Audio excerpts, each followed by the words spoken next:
Hi friends. आज आप लोग के लिए मैं UGC net paper 2 economics subject से क्लास लेकर आया हूँ। ठीक है। और बता दें आप लोग को, अभी फ़िलहाल में आपका यूजीसी नेट एग्ज़ाम होने वाला है। ठीक है, उसमें आप लोग का अच्छा खासा हेल्प करने वाला है। ठीक है, तो फ्रेंड्स आप लोग को बताएं कि ये एक शॉर्ट नोट्स है। ठीक है, और उस एक अपने नोट्स के माध्यम से आप लोग को समझाने का प्रयास करेंगे। ठीक है, तो चलिए फ्रेंड्स हम लोग स्टार्ट करते हैं। आज का टॉपिक है मांग का प्रकटित या उद्घाटित, है ना, अधिनियम सिद्धांत। चलिए ठीक है, आप लोग टॉपिक देख पाए होंगे, समझ गए क्या कि मांग का प्रकटित या उद्घाटित अधिमान सिद्धांत, समझ गए। चलिए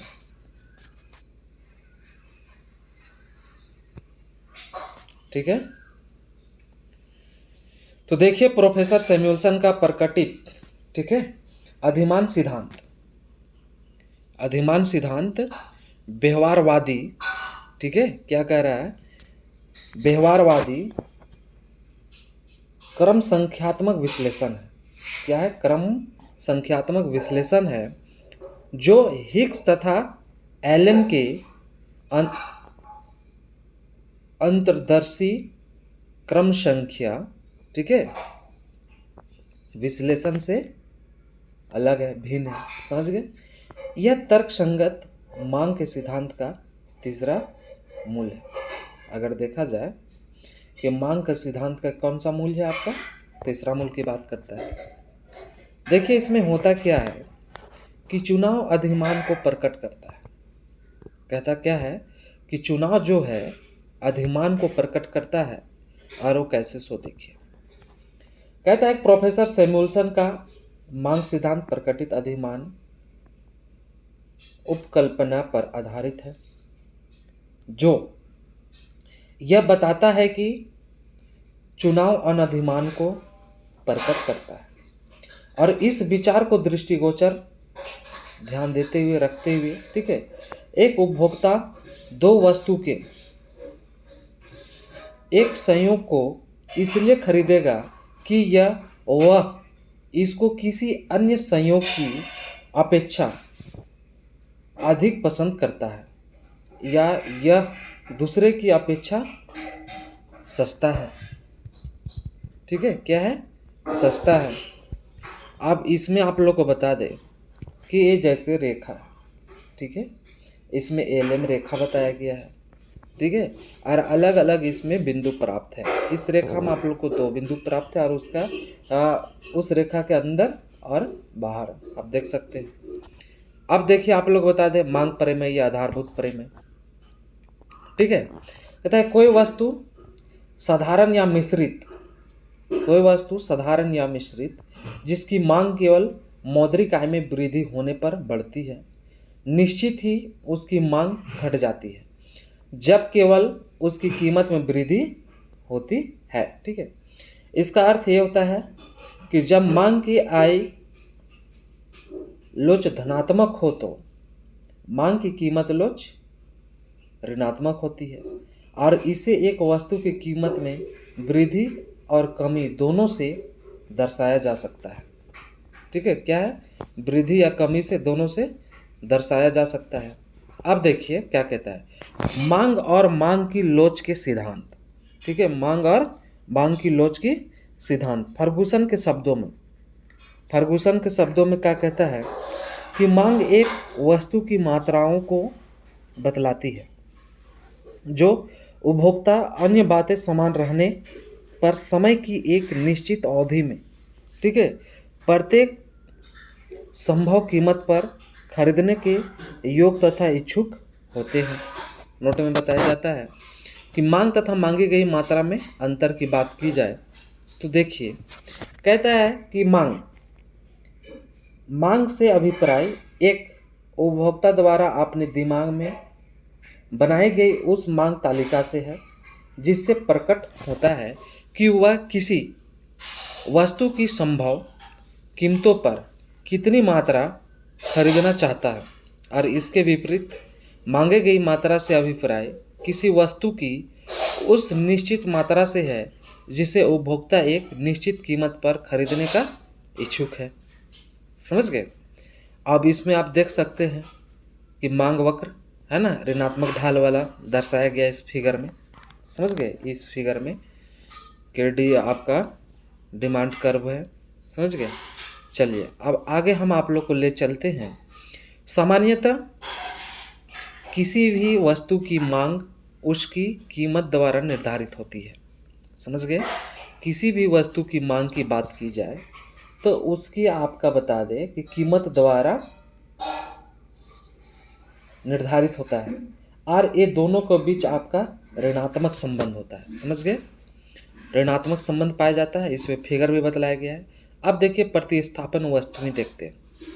कहता है कि प्रतिस्थापन वस्तु में वे वस्तुएं हैं जिनका एक दूसरे के स्थान पर प्रयोग किया जाता है, जैसे चाय और कॉफ़ी अथवा पेप्सी है ना, कोला, ये सब है। समझ गए। तो आप लोग को बता दें कि प्रतिस्थापन वस्तु में कहने का मतलब है कि अगर एक वस्तु नहीं है, ठीक है, तो उसके जगह में दूसरे वस्तु उपयोग कर सकते हैं। या फिर ऐसा भी हो सकता है, अगर इस वस्तु का कीमत चाय का अगर रेट ज़्यादा होता है तो आप कॉफ़ी पी सकते हैं। कॉफ़ी का अगर रेट ज़्यादा होगा कीमत, तो आप चाय का सेवन कर सकते हैं। तो इस तरह से प्रतिस्थापन वस्तुओं का उपयोग किया जाता है। ठीक है।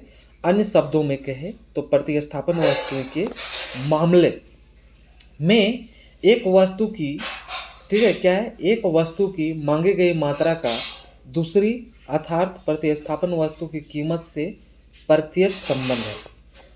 प्रतिस्थापन वस्तु की कीमत से क्या है, प्रत्यक्ष संबंध है ना, डायरेक्ट संबंध बतलाया जाता है। और यहाँ पर देखिए मांग का प्रतिस्थापन रेखा को बतलाया गया है ना। इधर आपको पेप्सी का मूल्य बताया जाता है और इधर आपका कोको कोला का मांग को बताया जाता है, कोके का। ठीक है। तो इधर मूल्य बताया जाता है और इधर आपका पेप्सी का कह सकते हैं क्वांटिटी को बताया जाता है। ठीक है। चलिए अब आगे बढ़ते हैं और हम लोग प्रतिस्थापन वस्तुओं के बाद पूरक वस्तु की ओर चलते हैं। ठीक है।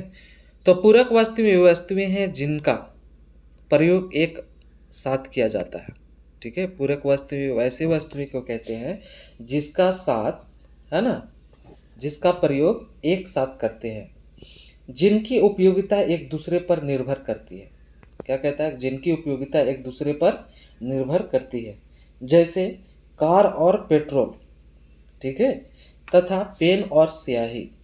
ये सब आपका क्या है कि पूरक वस्तुओं की कीमत तथा मांग में विपरीत या ऋणात्मक संबंध होता है। ठीक है, उल्टा है ना, विपरीत संबंध होता है। यानी कि आपका, ठीक है, कि एक बढ़ता है तो एक घटता है। समझ गए। तो एक पूरक वस्तु जैसे पेन की कीमत बढ़ने से स्याही की मांग क्या होता है आपका में कमी हो जाती है। समझ गए। अगर पेन का दाम बढ़ता है तो कीमत बढ़ने से पेन कोई नहीं खरीदेगा, और कोई नहीं खरीदेगा पेन, तो इसका मतलब आपका पेन का साथ में स्याही का रेट भी कम होगा, है ना, पेन की मांग के साथ में। तो इस तरह से प्रभाव डालता है। इसके विपरीत पेन की कीमत कम होने पर स्याही की मांग में वृद्धि हो जाती है।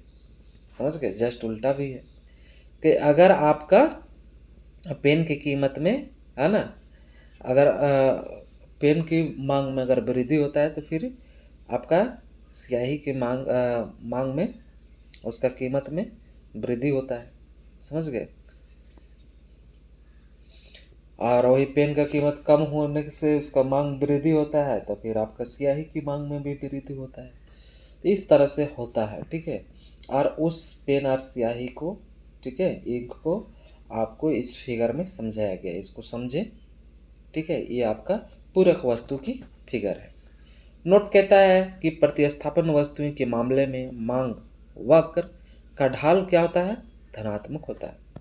मांग वक्र का ढाल धनात्मक होता है, जबकि पूरक वस्तुओं के मामले में मांग वक्र का ढाल ऋणात्मक होता है। पूरक वस्तु के मामले में क्या होता है आपका, ये ढाल ऋणात्मक होता है। तो प्रतिस्थापन में धनात्मक और पूरक में ऋणात्मक। चलिए अच्छी बात है। अब आप लोग को मैं ले चलता हूँ सामान्य वस्तुएं। समान वस्तुएं की बात करें, ठीक है, तो चलिए समान वस्तुएं की बात करते हैं। देखिए समान वस्तुएं हैं जिनकी मांग, ठीक है, उपभोक्ता की आय बढ़ने पर, क्या कहता है कि उपभोक्ता की आय बढ़ने पर बढ़ती है और आय के घटने पर घटती है। समझ गए। समान वस्तुएं की बात की जाए, मांग की बात की जाए, है ना, तो उपभोक्ता के जैसे जैसे कमाई बढ़ते चला जाता है उसी तरह से इसका मांग बढ़ते चला जाएगा। उपभोक्ता की आय घटने लगेगा तो इसका भी मांग घटने लगता है। और इस प्रकार उपभोक्ता की आय तथा मांगी गई मात्रा में प्रत्यक्ष या धनात्मक संबंध होता है। कैसा, प्रत्यक्ष या धनात्मक संबंध होता है। और इस समान वस्तु का फिगर बतलाया गया है। और ऐसे सब फिगर आपका पूरक है, प्रतिस्थापन है, समान है, सभी फिगर को फ्रेंड्स आप लोग को याद रखना होगा, काहे कि फिगर से भी आप लोग का क्वेश्चन बनता है। Thank you friends. अब आगे चलते हैं, ठीक है, समझ पाएंगे आप लोग। देखिए आप लोग आप बता दें निम्न कोटि के वस्तुएं, आप लोग हालांकि पिछले क्लास में लिए हैं निम्न कोटि के वस्तुएं, फिर भी इसमें ऐड कर दिया हूँ, ठीक है। कहता है कि निम्न कोटि या घटिया वस्तुएं वे वस्तुएं हैं जिनकी मांग उपभोक्ता की आय बढ़ने पर घट जाती है। समझ गए। और आय कम होने पर आपका क्या होता है, बढ़ जाती है। और इस प्रकार उपभोक्ता की आय तथा निम्न कोटि के वस्तुओं की मांग में विपरीत संबंध पाया जाता है। आप लोग पूछे कि आय तथा निम्न कोटि की वस्तु में कैसे संबंध पाया जाता है, विपरीत संबंध पाया जाता है। और निम्न कोटि के जो वस्तु है उसका आप लोग के लिए फिगर भी इसमें दर्शाया गया, ठीक है। और उस फिगर को आप लोग अच्छी तरह से देखिए और ये निम्न वस्तुओं के संबंध में फिगर को दर्शाएंगे, ठीक है। आप चलिए मित्र अब आगे बढ़ते हैं। कहते हैं कि आवश्यक वस्तुएं तथा सस्ती वस्तुएं, ठीक है, आवश्यक वस्तुएं तथा सस्ती वस्तुएं की बात करते हैं। और इसमें देखिए कि उपभोक्ता की आय तथा आवश्यक और सस्ती वस्तुएं के बीच, समझ गए, संबंध का अध्ययन भी आवश्यक है। और आवश्यक तथा सस्ती वस्तुएं जैसे नमक, माचिस, दालें, आलू आदि की मांग पर उपभोक्ता की आय में एक सीमा के बाद होने वाली वृद्धि का कोई प्रभाव नहीं पड़ता, अर्थात मांग स्थिर ही रहता है। समझ गए। तो आप लोग सभी को जानते हैं आवश्यक वस्तु या सस्ती वस्तु, जैसे नमक। आप लोग को बता दें कि नमक जितना भी सस्ता हो जाए, क्या आप 1 किलो उसको खाना स्टार्ट कर दीजिएगा, या आपको बता दें कि ज़्यादा से ज़्यादा महंगा हो जाए तो क्या आपको जितना सब्जी में डालते हैं उससे कम खाना स्टार्ट कर दीजिएगा, नहीं होगा। समझ गए। तो ऐसे ऐसे वस्तुएं की आवश्यक वस्तुएं या सस्ती वस्तुएं कहते हैं, है ना। और ये सब का मांग जो है, कीमत बढ़े तो या कीमत घटे तो भी मांग स्थिर रहता है। समझ गए। इस पर कोई प्रभाव नहीं पड़ता है। और ऐसे वस्तुएं के लिए आप लोग का इस फिगर को ध्यान देना चाहिए, ठीक है। ये आप लोग का जो फिगर है, ये फिगर को ध्यान देना चाहिए और ये फिगर को नोट भी कर लेना चाहिए। चलिए फ्रेंड्स आगे आप चलते हैं। आप देखिए आप लोग को बता दें कि मांग में कमी, ठीक है, अथवा मांग वक्र बाईं ओर खिसकाव के मुख्य कारण। तो आप लोग को बता दें कि मांग में कमी क्यों होता है और मांग वक्र जो है कि बाईं ओर क्यों खिसकता है। तो बता दें आय में कमी होने के कारण। दूसरी आपका कारण है प्रतिस्थापन वस्तु की कीमत में कमी होने के कारण, ठीक है। उनके बाद पूरक वस्तुओं की कीमत में वृद्धि होती है, ठीक है। और रुचि, है ना, पसंद और प्राथमिकताओं में प्रतिकूल परिवर्तन होता है इसके कारण भी। और भविष्य में कीमत घटने की संभावना हो। और फिर जनसंख्या में कमी के कारण। समझ गए। तो ये सब कारण है मित्र कि आपका मांग में कमी होता है और मांग वक्र बाईं ओर सरक जाता है, ठीक है। अब आगे चलते हैं और आप लोग को मैं बतला रहा हूँ मांग की लोच। कहता है कि किसी वस्तु की मांग, किसी वस्तु की मांग विशेष रूप से उसकी कीमत, उपभोक्ता की आय तथा संबंधित वस्तु की कीमत पर निर्भर करती है। अतः मांग की लोच से यह ज्ञात होता है कि किसी वस्तु की कीमत अथवा उपभोक्ता की, ठीक है, अथवा आपका उपभोक्ता की आय अथवा संबंधित वस्तु की कीमत में परिवर्तन होने से उस वस्तु की मांग की मात्रा में कितना परिवर्तन हुआ है।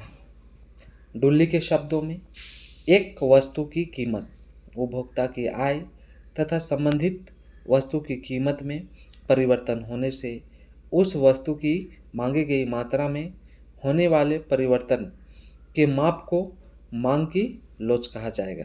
नोट कहता क्या है, ठीक है, मांग की लोच का अर्थ कहता क्या है कि मांग की लोच मांग के किसी संख्यात्मक, ठीक है, निर्धारक में होने वाले प्रतिशत परिवर्तन तथा इसके फलस्वरूप मांग की मात्रा में होने वाले प्रतिशत परिवर्तन का अनुपात है।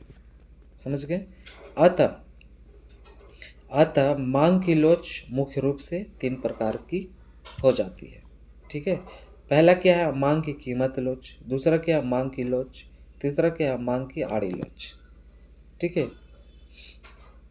इस तरह से हम लोग का, आप लोग का दिया हुआ है, क्या दिया हुआ है,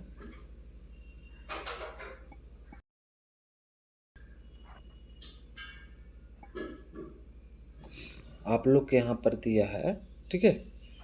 हम लोग देख रहे थे मांग की कीमत लोच, मांग की लोच और मांग की आड़ी लोच, ठीक है।